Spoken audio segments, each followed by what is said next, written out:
I'm going to go ahead and get started since it is 10:30 and unfortunately I have to head out pretty quick after this. I'm Ellen Podgor. I'm over at Stetson Law School and I'm the Associate Dean of Faculty Development and Electronic Education. And I'm going to talk about three things today. I'm going to sort of, for those who have no exposure, haven't heard me talk before, and don't know what electronic education is, I'm going to give a very, very brief overview of that. Then I'm going to talk very briefly about why we have made the decision to go asynchronous, not using a synchronous model. And finally, I'm going to talk about what I'm billed to talk about, and that is best practices for the asynchronous courses. And I'm going to talk about many different things, such as what I think should be a requirement, some suggestions I have and recommendations. And finally, at the end, I will give what most people find the most fascinating part is they want to actually see what we're doing, and I do have one short clip here that I will present at the end of something that we have done at Stetson.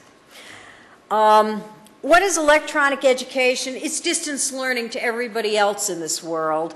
To us, we have gone to the term electronic education. We don't want our courses to be thought of as correspondence courses.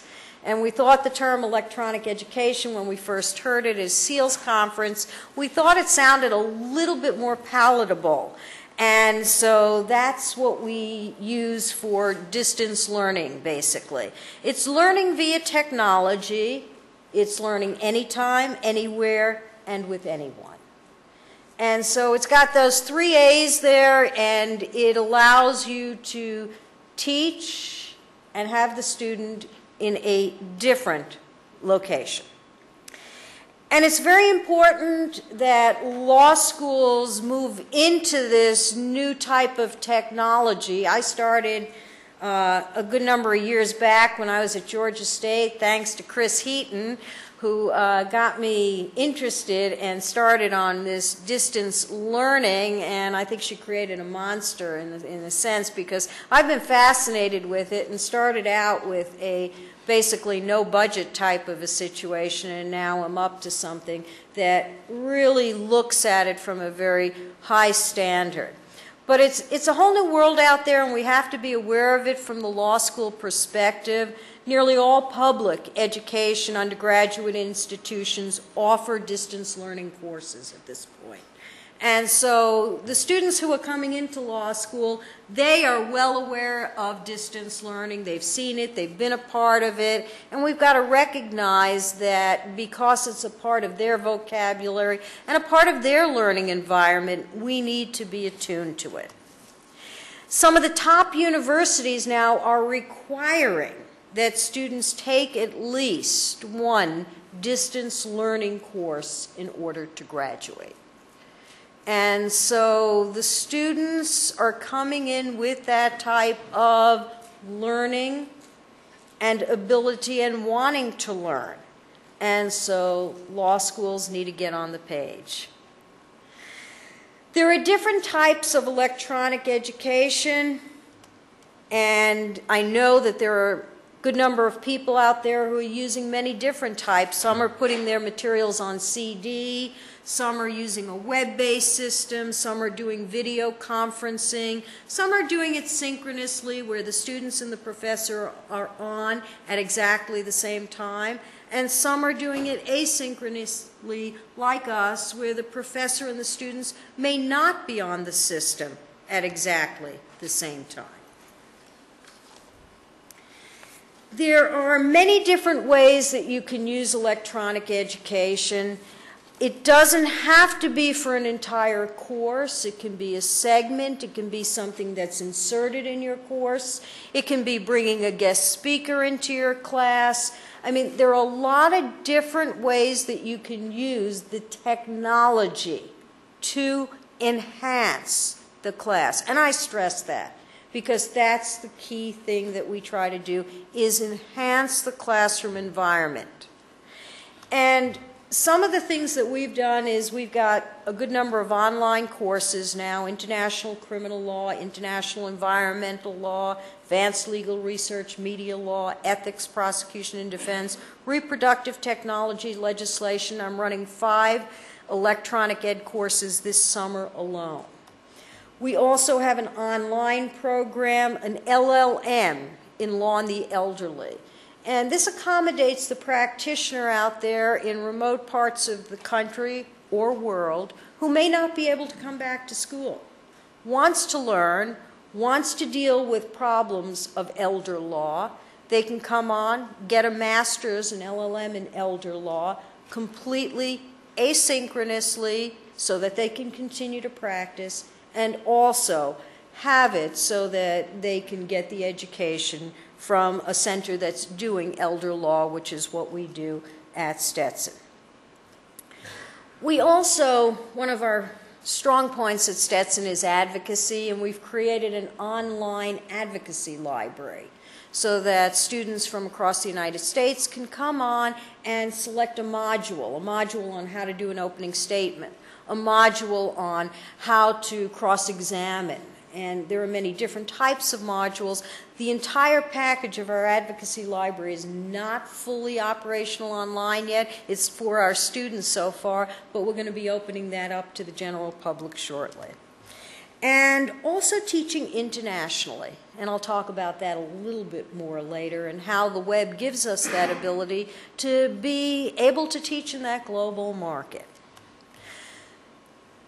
So why asynchronous? That's the second thing I want to talk about. I've given you a little overview of what this electronic education is. Now, why have we selected to go with an asynchronous model? And this was a lot of what I talked about last year at CALI in comparing the 2 different systems of the asynchronous and the synchronous.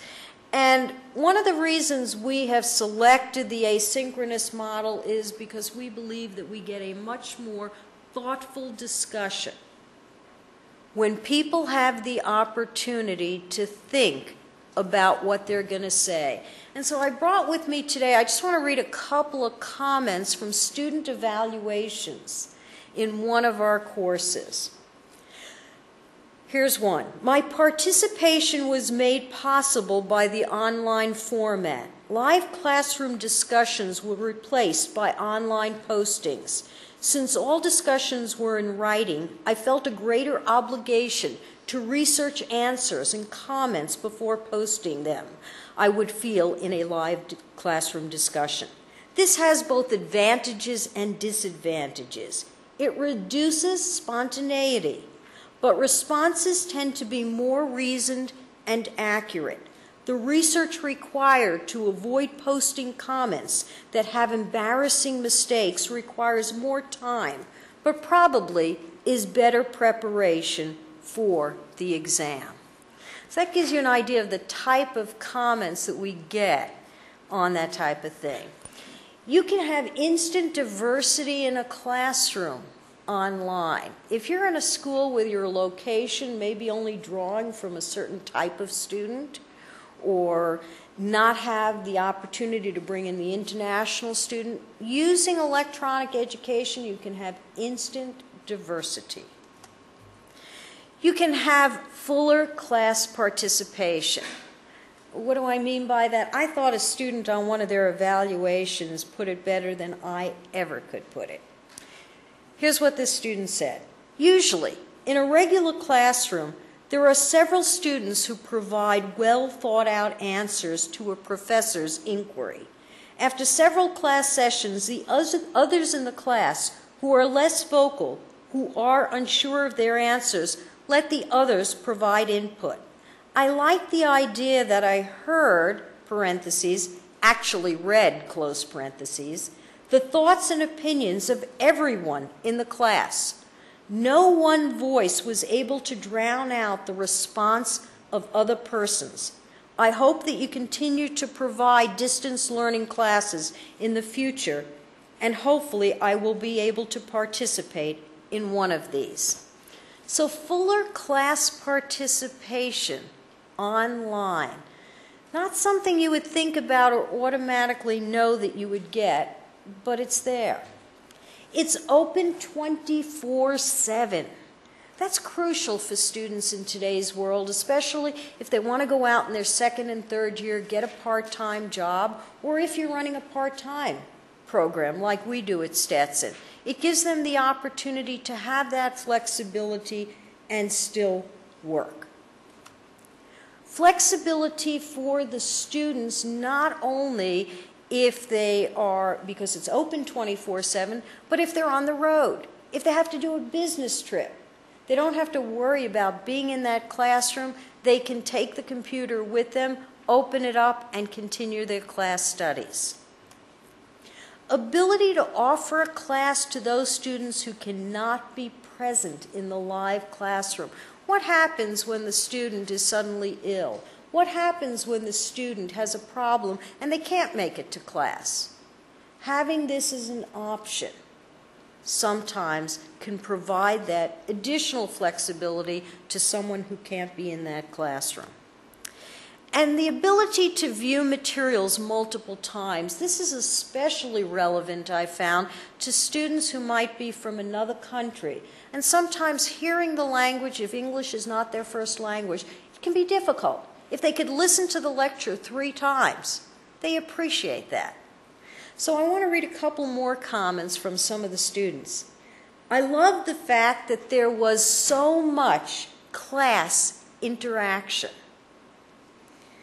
Another one. The format was very engaging and sufficiently interactive. I especially valued the opportunity to share my perspective with others and to challenge my own positions and beliefs. The discussion board proved a very useful forum to share, and I found myself spending quite a bit of time viewing the posts and making my own. I actually participated more in this course than in regular in-residence courses because I felt more comfortable taking the time to refine and express my opinions before sharing them with the group. Why are we doing it? That's exactly why we're doing it, because these are the kind of responses we're getting from students, and why we have moved towards I've tried the synchronous model, the video conferencing model, and I have to say, I'm very glad we've moved to the asynchronous web-based model. Okay, so I want to get down to what my talk is really about today, and that is best practices. What have we learned from our experiences? And I hope that others, when I'm through, will share some of the things that they've learned, because I'm sure there are many here who are doing a good number of things out there that could also help, so that we can all share and learn from each other. The things that I call the necessities, and many of them come out of that ABA rule that has that requirements that if you're going to have an electronic distance learning class, you have to pass the course as a separate course. So when I first started teaching international criminal law, I had to go back to the faculty, had to go back to the curriculum committee. I had to repass the course as an electronic education class. That is the ABA rule. That's a necessity in a best practices. You have to have a system in place if you're going to start offering a few courses, making certain that students take no more than 4 hours in any term and no more than 12 hours toward their degree. Now, whether this rule is going to be in place very long down the road, we'll all find out, but that is the rule right now. You have to make sure you have that faculty-student interaction. And I'm going to talk about some of the different things you can do for that faculty-student interaction. And some of the things also, if you're going to be doing a lot of electronic education, the ABA requires you have a plan in place. And I know on the Associate Dean's list, people have said, anyone got a plan out there? Anyone passed a plan? I am proud to say Stetson now does have an electronic education plan. I'm happy to share it with you. Just send me an email, give me a business card, and we are happy to share with you what the plan that was passed by our faculty. It took a lot of time and it took a lot of work. And we thought very carefully about what kind of courses we were going to allow to be done with electronic education, because we don't just allow anything. We have rather strict standards. These are some suggestions, and these are suggestions not only from my own, these are from people who have been teaching at Stetson and others that I've gathered throughout my years of doing it, of things that should be considered if you're going to be doing electronic education.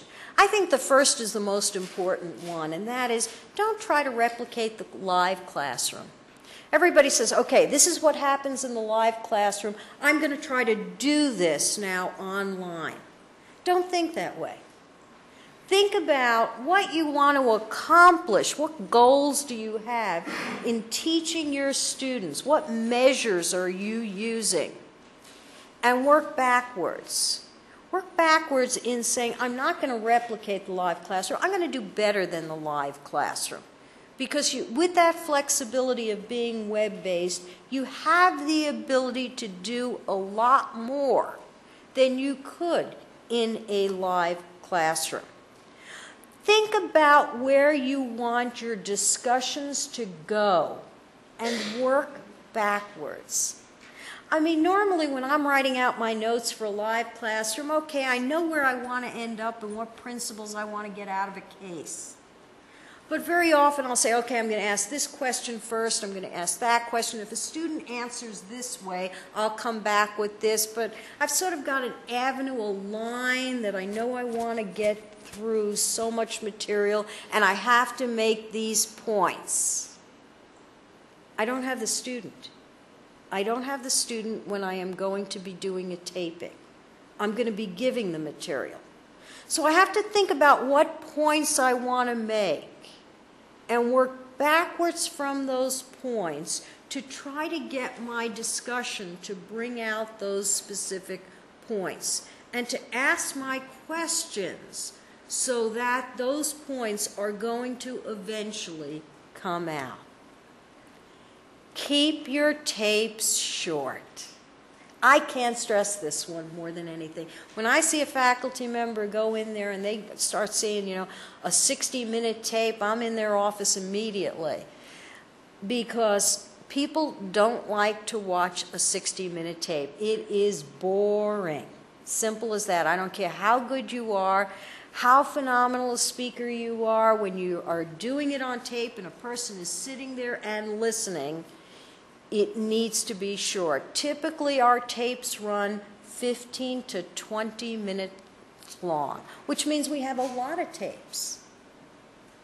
But they're short, and they're also very condensed points on each one. Have commercials. Now, I know this may sound bizarre, but it's important to have commercials. I was brought up that when I teach in a live classroom, I should stop and have a commercial, tell a story, or do something different. Bring them out of context and then bring them back in. Do the same thing on tape. Have something that suddenly comes up with a point that you're making. Maybe talk about the case, talk about something unique about the case, something that might be a commercial that takes them away from the material and then bring them back to the material. Commercials. Monitor and prod. Why monitor? Monitoring is because there are many students who are brought up, oh, I'm taking this distance learning course, I'll sign on for it, and they're great for that first 3 days. And then they drop off.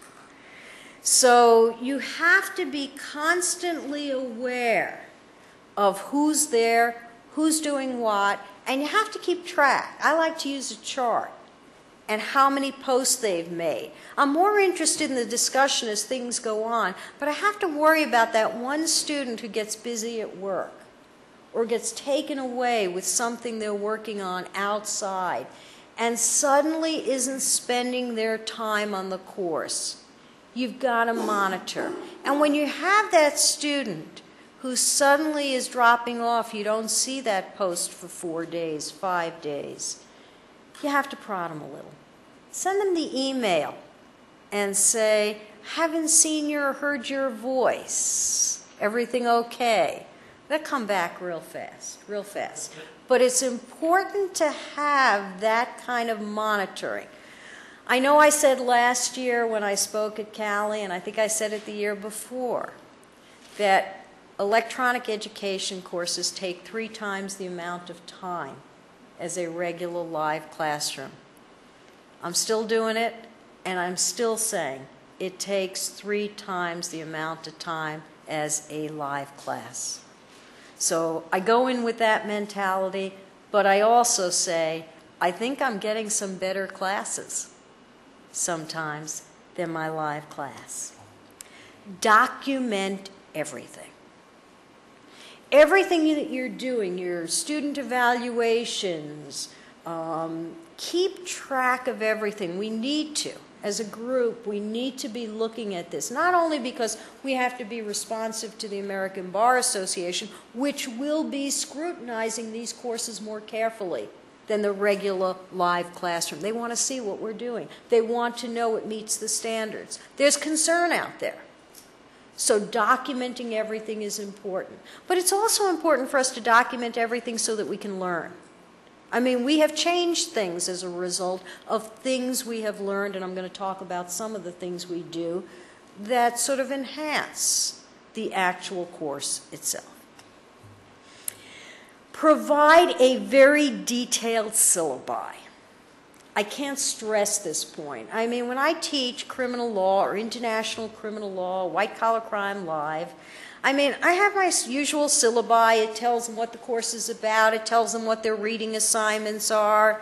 And it may give a little bit about the course itself. When I teach an electronic education course in international criminal law, selected topics in white-collar crime, that syllabi is at least double to triple the size. And it includes language telling them about the technology, how to post, how to go about working things, how to get online, who to call when they have a problem, because they may not be able to get online to look up the number of who to call. Put it in the writing itself. What do they do when they have that technical issue? And how to deal with the post itself. And I'll talk about that one in a few more minutes. Okay, best practices. Let me give some thoughts about some of the things that we think are pretty important. And the first one is the class size. I say class size has to be reasonable. Well, what's reasonable? I mean, I've come up with our figure that works for us, and I'll read you what we put in our plan for our class size. And it's done just by, well, did this work or did that work? And I really would benefit if you think we ought to change it a little bit, and we may over time, depending upon what results we get. But here's what we said. The College of Law in the JD program will aim for electronic education courses to have enrollment between 12 and 17 students. Enrollment should never exceed 22 students in a section. A course may be offered in multiple sections to ensure this class size is not exceeded in any section. We have found that if you go below the 12, it's a little bit difficult with the discussion, although we do run our LLM program, often goes below the 12. On the other hand, when you start getting above the 22, it's real difficult to keep track and to make sure everybody's voice is heard. As a result, we came up with the numbers of 12 to 17. Prepare class earlier than in a live classroom. I mean, there are times in my live classroom where I get up in the morning, I'm teaching a 10 o'clock class, and it's 8 o'clock in the morning, and I'm preparing for that day. I've written the case book, I know my material, I can go in pretty much cold, but I need to prepare still. Doesn't work in an electronic education class. You have got to prepare a lot more in advance. You've got to plan it out. You've got to have your tapes done. Whether you're going to be using podcasts, whether you're going to be using vodcasts, no matter what you're using, they have to be ready. You have to have thought it out. I mean, I don't go as far as requiring that the whole course be online before you start. I believe one school may be doing that. But I do want to see a good bit of it before I say, let's roll. Because it's important to have thought it out, and it's going to take a lot more time and be a lot more difficult than the person thinks it's going to be. And so you have to prepare earlier. You have to have started earlier and have it ready to go before you actually do it. You have to consider exam issues. And you should be considering it before you write that syllabus, okay? And what we've come up with, we have exam options. We have 4 different possible options that you can use in an electronic education class. And we ask the professor to agree to one of those 4. The typical things are using an exam that's a take-home type of an exam that they can take out and bring back into the registrar's office, which is basically operated the same way as a take-home exam would be if it were done for a live class. For example, in LLM program, we sometimes will use a testing center, where a person has to go to the testing center if you want a timed exam that's going to be a closed book exam. But we give the 4 different options to the professor in order that they can select which one's going to work for them. But the most important thing is you have to consider how you're going to do that before you get started with it. Consider ADA issues. And I think it's best to consider them up front as you're recording so that you don't have to go back and try to think about how am I going to have this accommodation. Think about what accommodations you might need and see if your system can provide those accommodations. I actually think that the way we're doing it, in most cases, we find it easier to make the accommodations that might be arising as opposed to more difficult in the live classroom. Consider copyright issues. People just throw things up online. I'll just take this packet of material and I'll just put it up online. You can't do that, okay? Can't do that. You've got to be able to think through, is it going to be acceptable? Does it meet the copyright rules? Is it going to be something that's a link I'm giving them to, which may be perfectly all right? Or is it going to be something that I'm going to be giving them the materials? Could I find that link? Maybe I need to take that time to find that link. So you have to consider the copyright issues. Consider technology problems. There's always going to be technology problems. There is always going to be some student who can't get online. There's always going to be some time that the system might go down. Think about how you're going to deal with those systems, those different type of situations. I don't run many courses during our fall semester. It's hurricane season. So we tend to run our courses during the spring and the summer, but we do have some. Our LLM is online during the fall, so we've got some going during the fall. But when somebody wants to do a new course, I say, let's go for the spring and the summer. I want as few courses as possible that I'm going to have to deal with if we've got a hurricane situation. But you've got to think about those technology problems. You've got to have a telephone number that people can call. And you have to know what that telephone number is. I like the cell phone number of the IT person. For the IT people out there, I understand. You don't want to give me your cell phone number, but I really like having it. And I promise I won't abuse it, but it's nice. I'm not going to call you if it's the one student who can't get on who could call back the next morning. but it's nice to know if my whole class can't get on and it's went down Friday and it means that they're not going to be able to get back up on Monday and that's when they do their basic learning. A lot of them is over the weekend. So you need to have some flexibility there. Have a method in place to monitor. Okay? One person I know has gone to using a student assistant who goes on and just checks off how many posts each student has. And then if there's somebody in a week who seems to be on the low side, just sends a notice to the professor and says, you got a student here, you may want to be watching. That person hasn't kept up to their number of posts that are required. And so that's one way of monitoring. I tend to just make a chart and check off just to make sure, because when you're in the discussion, one person might get lost, and you don't want that to happen. There are no excused absences in an electronic education class. Getting the students engaged. How do you get them interested? How do you get them so that it's an engaging discussion? What do? The first thing is the icebreaker. I mean, the first time I did an electronic education class, I said, go online in this little discussion area and tell us something about yourself. Okay? That's great. But you're going to get these, paragraphs or 2 paragraphs about them, and you move on. I say be creative. Think about something in your course itself and try to tie it in. For example, when I teach selected white-collar crime topics, and if it's Martha Stewart, the next time I teach it, I'm probably going to ask them, when did you first learn about Martha Stewart? What was your reaction? Where were you? What stuck in your mind about her?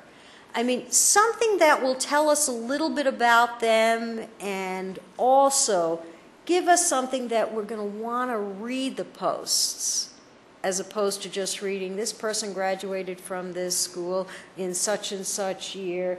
They are majoring in this at their undergraduate institution. I mean, bring it to life, that icebreaker. Get it so that the students, and try to tie it into the course in some way. Be prepared for the vocal student. Okay, what do I mean by the vocal student? I actually deal with this right in my syllabi. I put out a problem and I get a student who wants to come on and answer the entire problem right off, and so there's not going to be very much discussion because this student's going to write this long essay for everybody to read to show me how brilliant they are by answering every single issue in this problem. And what I write in my syllabi is I said, imagine yourself in a live classroom. The professor calls upon you. You make one statement, and then the professor moves on to you, to the next student. Do that on this discussion board. And don't come back until at least 10 students have said something. Okay? So I try to deal with the vocal student who might initially be too vocal to at least get the others engaged in the conversation. I require posts. I actually require that students post a certain number of times a week, and I recommend this highly. One of the faculty at Stetson has started doing this, and I think it's a wonderful idea, and that is required responses to posts. That is, you not only have to post, let's say, 3 to 4 times a week, but one of those posts has to be a response to something another student said. That way you're certain that you're going to get that dialogue, as opposed to people just putting out their own thoughts, saying what they have to say, and going offline. The other thing we found that tended to be an issue is some people waited until the last minute to put their posts. We do them week by week, our courses, and so you can do the learning and everything during that week, and then the week closes and we move on to the next week. But you can do it any time during that week. And so if it closes on Monday morning, Sunday night is everybody's there. They're all posting. What about the person who comes on at the beginning? What about, I mean, we can't go very far with that discussion if everybody's on right at the end.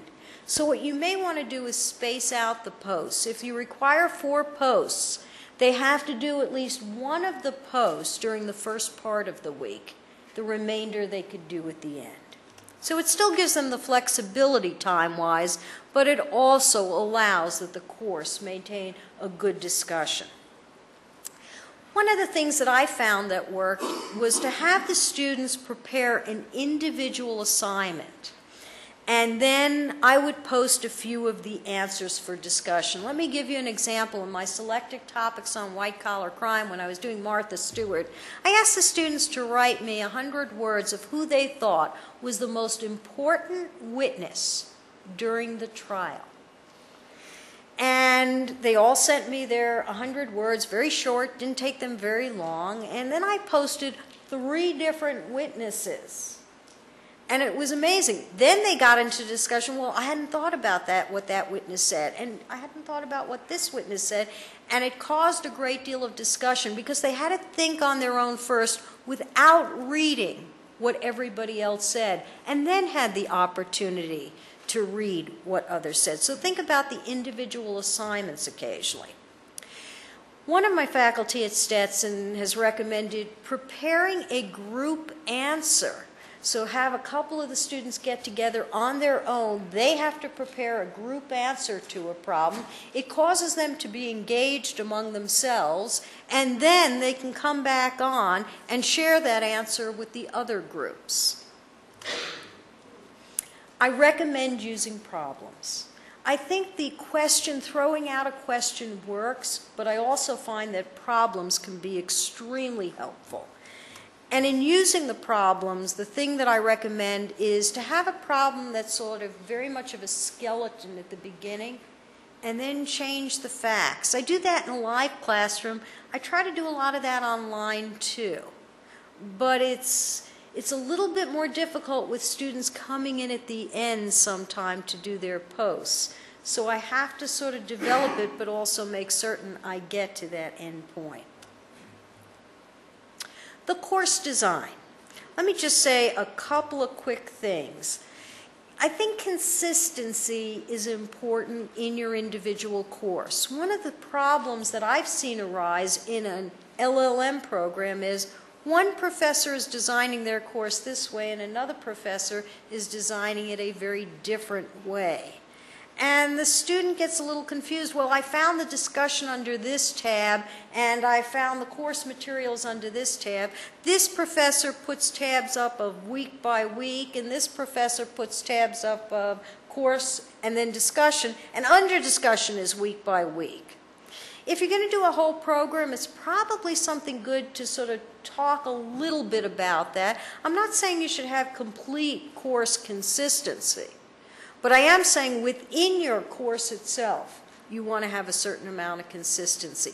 You have to remember that although many of the students are coming in with more technologically advanced abilities than they may have had in the past, there are still some students who might not have it, especially if you're doing an LLM program with practicing attorneys.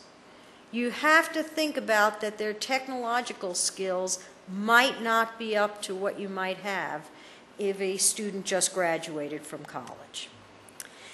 Think about the different learning styles. People learn different ways. Some people learn using audio, some people learn visually, and some people learn by actually doing the performance. We heard a lot about that in the last talk. Think about incorporating those different methodologies into your course. We actually do the visual with the PowerPoints. We do everything by vodcasts. We do very few podcasts. Almost everything is completely done with the video and with the PowerPoints, with a capture station, capturing it, putting it all up online. You may want to do some audio if you're off campus or something and you can't have the ability to use something like that. but think about the different ways, because people do learn different ways, and performance by giving them a problem or giving them something to work out, something to build, and have them learn also that way, and try to incorporate the different learning methodologies in. Think about library resources. How are you going to incorporate library resources into your course? I'm very fortunate. My librarian, Rebecca Trammell, often will come in and do a segment in one of our courses to incorporate the library resources into the course itself. We have links for the library resources to each one of our courses. And so that basically is what we are doing and some of the best practices that I would recommend. And I'd like to, at this point, just tell you a little bit about one of the courses we're doing. I even see one of the authors of the course. We have 17 different people involved in this course from across the United States. And so what I thought I would do is, instead of me talking about it, I would show you what we're doing.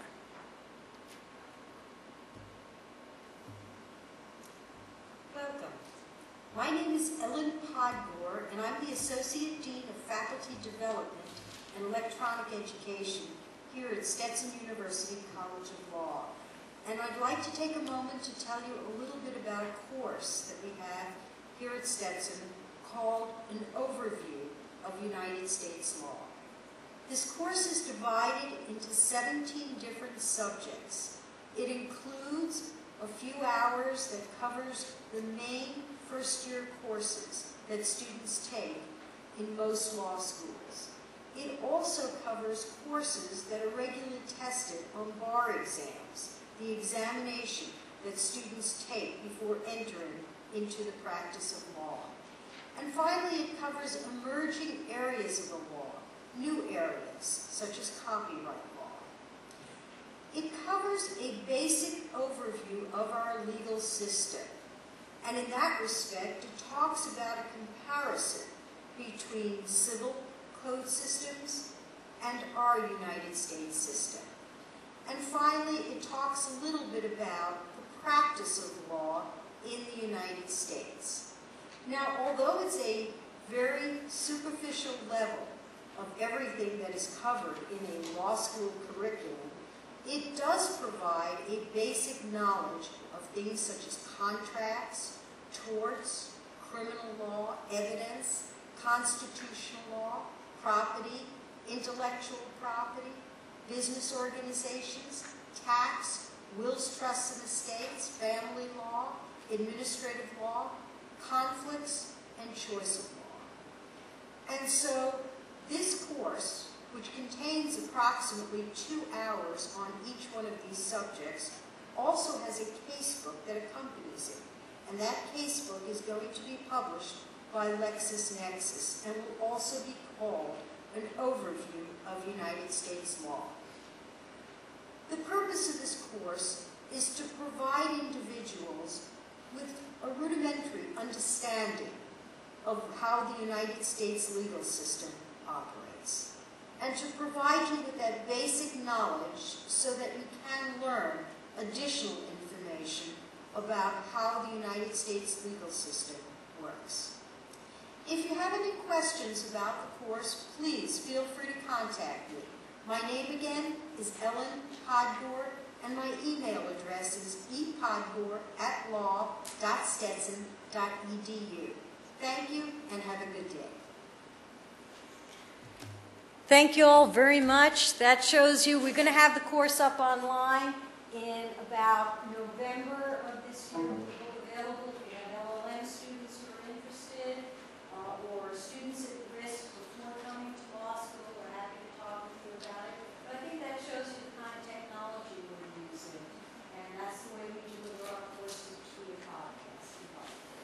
Thank you all very much. And please, if you have comments and thoughts, we welcome.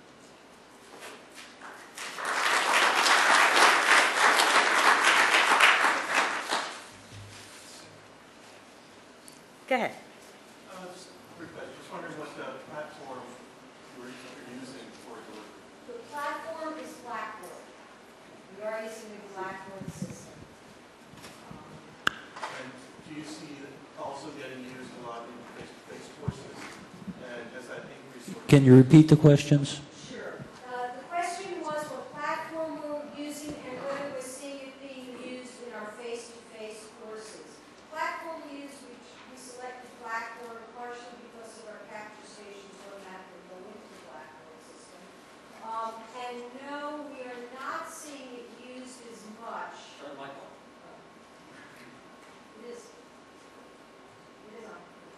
We're not seeing it used as much in our live classes. I have just a few that are using it. I see much more of the Quen system, the Blackboard, Lexis system being used by faculty. It may be more of a function that is so new, we just started using Blackboard, that some faculty may not have moved over to it yet.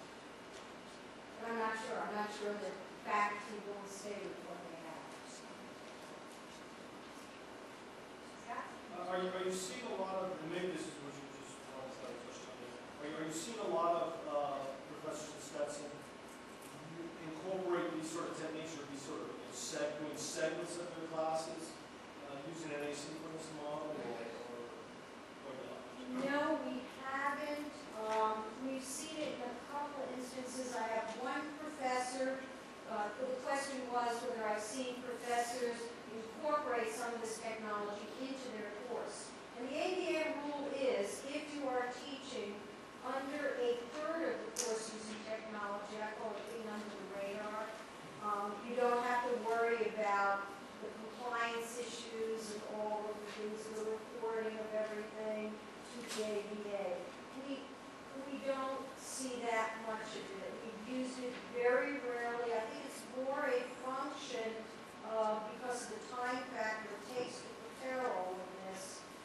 was in coming up with my figure of 12 to 17 with a max of 22. Is that my own personal, or how did I come up with that number? Most of it is my own personal. Most of it is feedback from faculty at Stetson. I also did go to a conference on what the undergraduates are doing, because they're doing so much out there. I mean, they're so far ahead of us in electronic education, and learning from them a little bit also. But I think there's also some flexibility to that. As I said, in our L1 program, we go below that because we do the nature of the program. There may be some types of courses that might go above it. We are very strict on what courses can be taught using electronic education. We have a rule that courses that fulfill a requirement to the JD program, JD elective courses that typically have enrollment exceeding 50 students, and JD courses that are designated as highly recommended, which is a criteria in our curriculum, by the faculty will not be eligible to be taught as electronic education courses. Electronic education may be used for bar-tested courses that are offered for no credit. But we do have a strict rule regarding what types of courses also are used. Well, thank you all very much. I appreciate, and I really would love to hear your feedback of what you're doing so that we can all build this together. Thanks.